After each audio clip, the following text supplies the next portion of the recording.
చంద్రబాబు నాయుడు వస్తే సంపద సృష్టిస్తాడు అని అనుకునే వాళ్ళు ఇప్పుడు తెల్లమొహం వేయాల్సి వస్తుంది. రాష్ట్రంలో జిఎస్టి వసూళ్లు అనేది పతన దిశగా కొనసాగుతున్నాయి. దాదాపు గడిచిన 8 నెలల్లో కూడా జిఎస్టి అనేది అంచనాకి లోబడే ఉంటుంది తప్ప అంచనా మేరకు వసూళ్లు సాధించలేకపోతుంది. ఒక్క నెల మాత్రమే అంచనా ప్లస్లో ఉంది. మిగతా అన్ని నెలలు కూడా మైనస్లో ఉంది. పోయిన నెల అయితే 10% మైనస్లో ఉంది. ఇప్పుడు ఈ డిసెంబర్ నెల లెక్కేస్తే జిఎస్టి వసూళ్లలో 6% వెనకబడి ఉంది. అంటే -6% ఉందన్నమాట. అంటే జిఎస్టి అంటే వ్యాపారుల దగ్గర ప్రజలు వస్తువులు కొంటే దాని మీద వచ్చే ఆదాయంగా జిఎస్టి. అందులో రాష్ట్రము కేంద్రం వాటాలు పంచుకుంటే అంటే రాష్ట్రాభివృద్ధికి కొంత వాటా దొరుకుతుంది జిఎస్టీలో.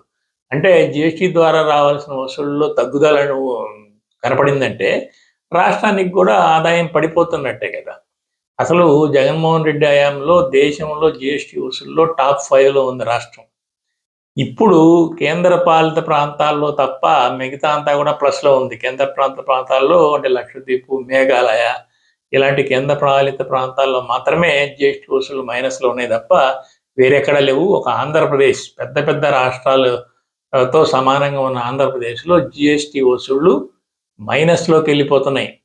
Last time 10%, last month 10% minus ఉంది. ఈ మంత్ 6% ఉంది.